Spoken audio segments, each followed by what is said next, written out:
Grief has a way of freezing time. The phone call that night shattered her world in a single sentence. Her husband was gone. A crash. Sudden. Final. No goodbye, no warning, no chance to prepare. She screamed until her voice broke. She collapsed to the floor, clutching the phone as though she could pull him back through the line. But there was no bringing him back. There was only silence. The man she built her life with, the man she thought she knew better than anyone, had taken his last breath on a rain-slick road. In the days that followed, she moved like a ghost. The house felt hollow, every room filled with echoes of him. His coffee mug sat unwashed on the counter. His shoes waited by the door. His cologne still lingered in the bedroom, sharp and familiar, cruel in its reminder that he would never wear it again. She pressed her face into his shirts, breathing in the scent until she could no longer stand the ache inside her chest. At the funeral, she stood in black, staring down at the coffin. Friends and family surrounded her, their hands warm, their words gentle, but none of it mattered. She was alone now. Her husband was gone. And she thought the worst pain she would ever know was burying him. She was wrong. Because in the shadows of her grief, whispers began to rise. Whispers she didn't understand. Whispers she didn't want to believe. People said her husband had been living another life. People said she wasn't the only woman mourning him. And then, like a blade to the chest, came the truth that cut deeper than death itself. He had a mistress. And she was pregnant. The room spun when she heard it. Her chest tightened until she could barely breathe. The man she had loved, the man she had promised forever to, had betrayed her in the cruelest way imaginable. Even as she wept for him, another woman carried his child. Her grief turned to rage. Her sorrow twisted into humiliation. Every memory of him shifted, becoming unrecognizable. The late nights, the unanswered calls, the unexplained absences, all of it suddenly made sense. The puzzle pieces she had ignored now formed a picture so ugly it made her stomach turn. But the nightmare did not stop there. Because just as she tried to grapple with the truth, just as she tried to make sense of a betrayal she could not change, something even darker unfolded. The mistress, the young woman carrying his child, disappeared. Gone without a trace. The story of her husband did not end with his crash. It only began there. His death opened a door to secrets she never imagined, to a mystery that would consume her, to a truth darker than any grave. This is not just the story of a fatal crash. It is not just the story of betrayal. It is a story of secrets that rot even after death, of a mistress who carried his bloodline into darkness, and of a disappearance that left everyone asking. How much did this man hide, and what did it cost the women who loved him? To the outside world, they were the picture of happiness. Neighbors spoke of them as the couple everyone admired. At parties, they stood side by side, his arm draped protectively across her shoulders, her smile glowing with the certainty that she was loved. In photographs, they looked inseparable. A family album filled with vacations to the coast, weekend barbecues, birthdays celebrated with laughter. He was the husband who brought flowers home for no reason. The husband who sent good morning texts before work, who held her hand in public, who kissed her forehead at night. People envied her. They said she was lucky. She believed it. Behind closed doors, life was not perfect, but it was enough. There were arguments, yes, but what marriage doesn't have them? There were late nights when he didn't come home on time, but she told herself it was work, it was stress, it was life. She silenced the questions that whispered in her heart, because love demands silence sometimes. Love convinces you to believe the better story, not the truer one. She planned their future in soft colors. A bigger house. Children. Growing old together. When she looked at him, she saw security. When she thought of him, she saw forever. Then came the night that ripped forever away. It was raining. The streets shimmered under the weight of water, slick and unforgiving. She was at home, waiting. Dinner sat cold on the table. His plate untouched. She called, but no answer. She texted, but silence stared back from the screen. She told herself not to worry. He had probably stayed late again. Maybe traffic. Maybe he stopped to grab something. She turned on the TV, trying to drown the unease building in her chest. The knock on the door came close to midnight. 2 officers stood there, their uniforms soaked, their faces grave. She felt her stomach drop before they even spoke. One of them said her name softly, as though words could soften death. The other lowered his eyes.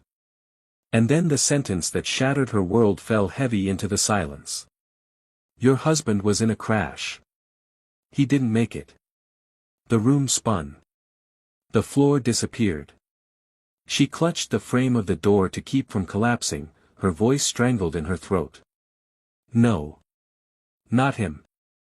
Not her husband. Not the man who had kissed her goodbye that morning.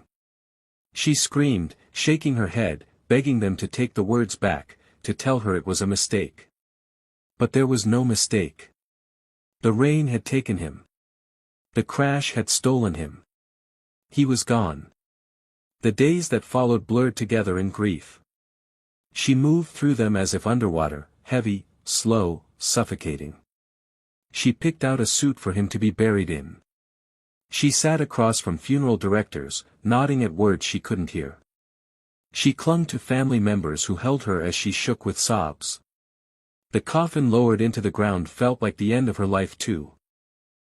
She replayed their last moments together over and over. The way he smiled that morning. The way he kissed her cheek. The way he promised he'd be home for dinner. That promise now echoed like a cruel joke. In her heart, she told herself one thing over and over: at least she had loved deeply, at least she had been loved, at least she had known what it felt like to have forever, even if forever had been stolen too soon. But grief has layers. And her grief was only at the beginning. Because while she sat at home, clutching photographs and memories, there were whispers in the corners of the community. Whispers she could not yet hear. People were talking, quietly at first, carefully, because how do you tell a widow that her marriage was not what it seemed?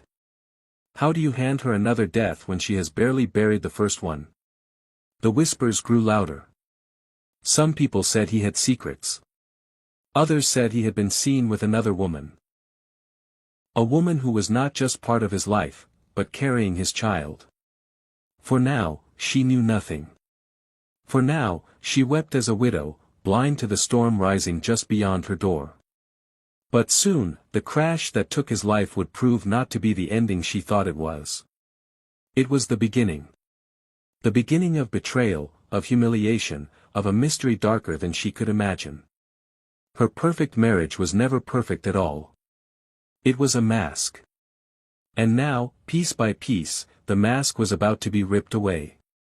Grief is heavy, but betrayal is heavier. And when the two collide, they crush the soul beneath them.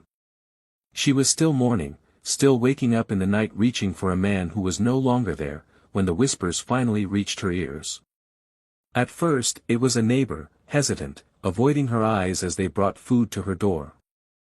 Then a friend who started to speak but fell silent halfway, as though the words were too cruel to say aloud. And then a stranger, someone she didn't even know, who looked at her with pity so sharp it felt like a blade. The silence around her grew louder until it broke. It came in the form of a phone call. A trembling voice. A confession wrapped in hesitation. A woman. Younger. Nervous. She said his name. She said she had been seeing him. And then, with a sob that pierced the line, she said she was carrying his child. The words slammed into her chest like a truck. Pregnant. Mistress. 2 words she had never imagined would exist in her world now hung heavy in the air, suffocating her. Her knees gave out. She dropped to the floor, the phone pressed against her ear, her mouth dry, her body shaking uncontrollably. She screamed at the woman, demanded to know if this was some cruel prank, some twisted attempt to torture a widow who was already drowning in grief. But the sobbing voice on the other end was not lying. It was raw, broken, terrified. Her husband. The man she had buried, the man she had kissed goodbye before work, the man she thought she knew better than anyone, had been living another life.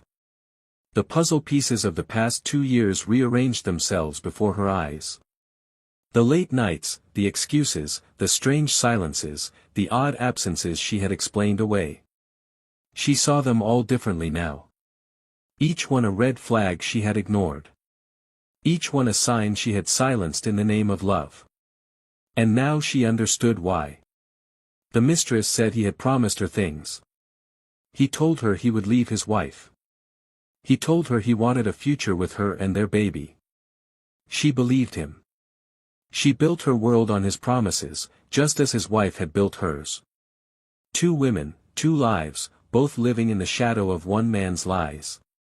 The widow dropped the phone and screamed. A scream that was not just pain but humiliation, rage, disbelief. She tore through the house, ripping photographs from the walls, smashing frames against the floor. Every smile, every kiss captured on glossy paper mocked her now. She clawed at the wedding album until pages ripped in her hands, her tears soaking the images of a love that had never been real. Her grief twisted into something darker. Betrayal sits differently in the chest than sorrow. It burns. It poisons. It makes every memory sharp enough to cut. But as much as she wanted to deny it, the evidence was growing. The mistress was real. The pregnancy was real. And the life she thought she had lived with her husband was not the whole story. She sat in the darkness of her bedroom that night, staring at the empty side of the bed, her fists clenched tight until her nails dug into her skin. She whispered his name, over and over, half in anger, half in grief. Who was he?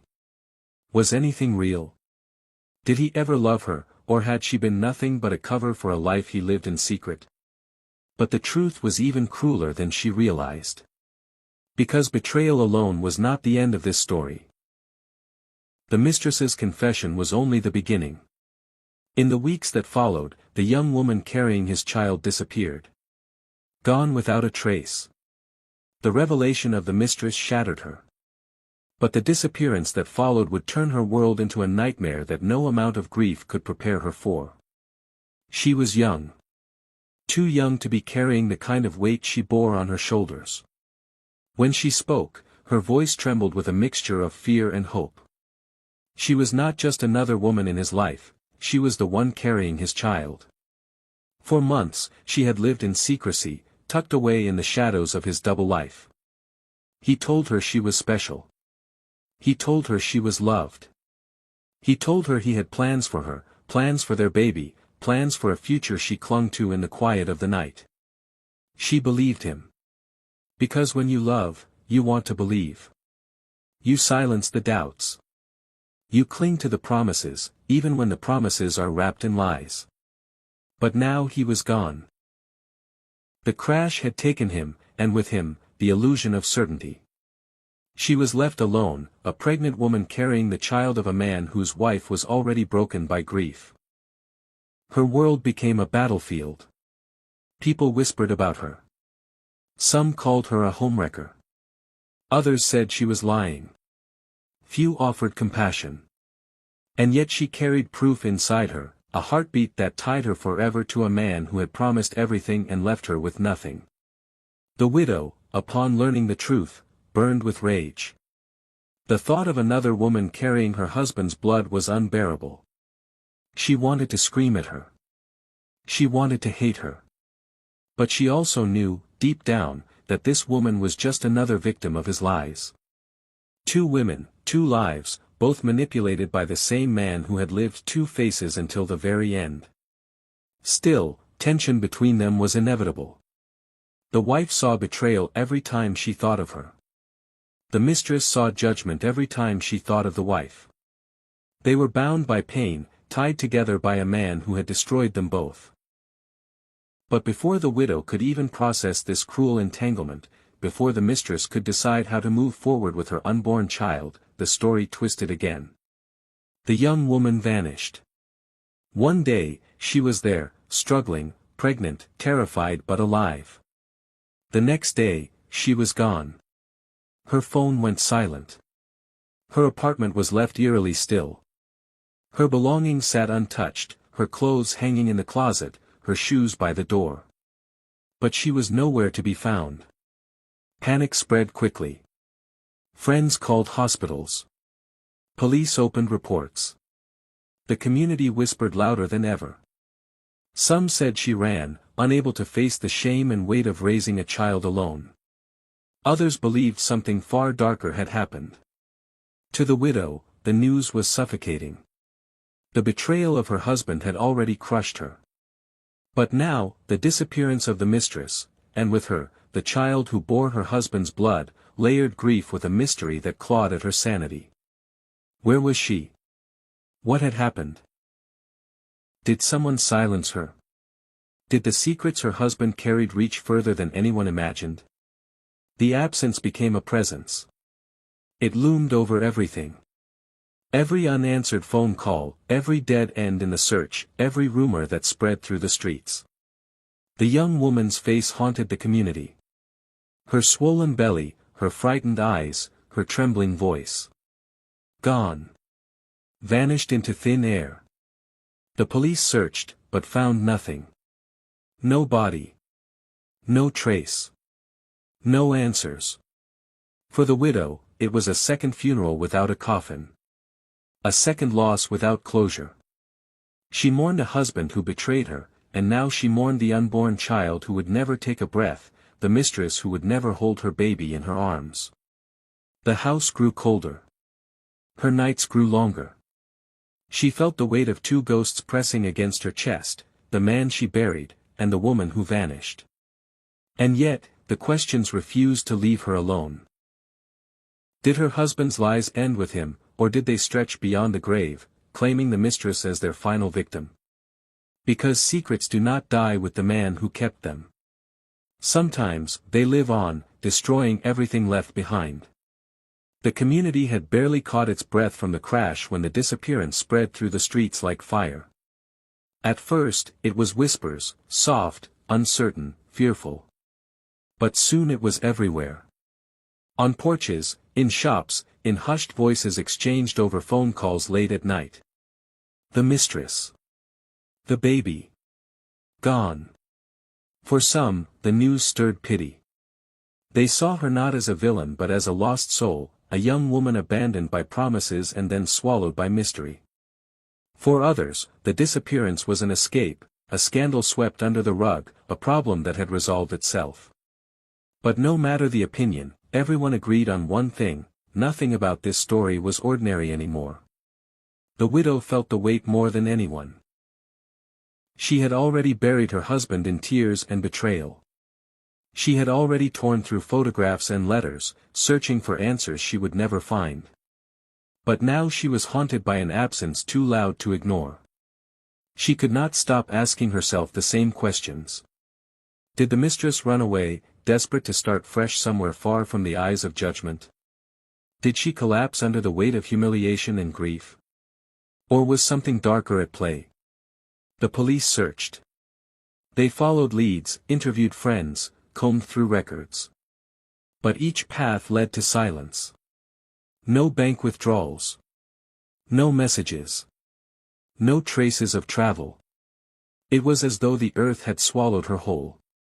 And with each passing day, suspicion grew. Some looked at the widow herself, whispering that her grief had turned to rage, that she might have taken revenge on the woman who carried her husband's child. Others pointed fingers at the family of the husband, suggesting they wanted to bury the shame once and for all. Still others believed there was someone else, someone her husband had owed, someone whose secret stretched further than either woman ever knew. The widow lived inside that storm. Every time she stepped outside, eyes followed her. Some burned with sympathy, others with suspicion. She went to bed each night with her chest tight, her dreams filled with shadows, her ears straining for a phone call that never came, a knock on the door that never arrived. She mourned her husband, yes. But how do you mourn a mistress you never wanted to exist? How do you grieve for a child who was never yours but who still carried the blood of the man you once loved? Her nights became endless interrogations of herself. Could she have known? Could she have stopped any of this? Was there a sign she missed, a moment she should have acted differently? Guilt clawed at her, even though the betrayal was not hers to own. The community moved on, as communities always do. People returned to their routines, their lives. But she could not. Her home remained filled with ghosts. The scent of her husband's cologne still clung to his shirts. The whispers of the mistress echoed in her ears. And the silence of the missing child pressed down on her chest like a weight she could never lift. This was no longer just a story of grief. It was no longer just betrayal. It had become a story of absence. Of shadows. Of questions that gnawed at the soul until the soul began to fray. The aftermath was not healing. It was a wound that refused to close. And in that wound, one truth grew louder with every passing day: the crash that took her husband's life had not been the end. It had been the opening of a door she wished had stayed locked forever. The graveyard is quiet now. His coffin lies deep in the earth, the headstone polished, the flowers beginning to wither in the cold air. People pass by, some stopping for a moment, whispering prayers for a man taken too soon. But those who know the truth do not stop long. Because behind that stone lies not just a husband, but a web of betrayal that refuses to stay buried. For his widow, the silence is louder than the crash that stole him. She walks through the house they once shared, her fingers trailing across empty furniture, her eyes searching for him in corners where he will never stand again. But grief is not her only companion anymore. Betrayal lingers in every photograph. Humiliation lingers in every memory. And mystery lingers in every unanswered question. She whispers to herself sometimes, asking why. Why did he need another woman? Why did he leave her in the shadows of lies? Why did he promise two lives he could never hold together? There are no answers, only silence. And silence is crueler than any truth. The mistress's absence grows heavier with time. A young woman, once trembling on the phone, carrying the fragile heartbeat of a child who would never be born into light, has vanished. No body. No goodbye. Just silence. And the silence is suffocating. For the widow, it is like carrying two coffins. One for the man she buried in the ground. Another for the woman and child who disappeared into the unknown. She did not choose them, did not love them, did not want them in her life. But now they haunt her all the same. The community still whispers. Some say the mistress fled, unable to bear the shame, desperate to start over where no one knew her face. Others say someone silenced her, that she knew too much, that her existence threatened someone's fragile illusion. Still others believe she simply collapsed under the weight of betrayal, vanishing into darkness because it was easier than facing the light. But the truth remains buried. The widow sits in the silence, asking herself questions she will never have answered.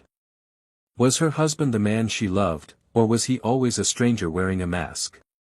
Was the life they shared real, or was it only an illusion he spun with skillful lies? And the cruelest question of all, did he ever truly love her, or was she just another promise he could not keep? Her heart is scarred now. She no longer looks at love the same way. She no longer trusts laughter, no longer believes in promises whispered in the dark. To her, every vow feels like a lie waiting to be uncovered, every smile like a mask hiding something ugly beneath. The crash stole her husband. The mistress stole her peace. The disappearance stole her closure. What remains is a hollow echo, a haunting reminder that sometimes, even after death, secrets do not rest. They claw their way into the living, dragging them into nightmares they never chose. And so the story ends not with justice, not with clarity, not with peace, but with silence. A silence that holds more weight than truth ever could. The husband is gone. The mistress is gone. The child is gone. And the widow remains, standing alone in the ruins of a life she thought she knew, carrying the weight of questions that will never be answered. This is not just a story of grief. It is a story of betrayal so deep it followed her beyond the grave. It is a story of love corrupted, of secrets left to rot in the shadows, of a woman who lost everything, not once, but twice. And as the years pass, one truth will always remain: the crash may have ended his life, but it began her nightmare.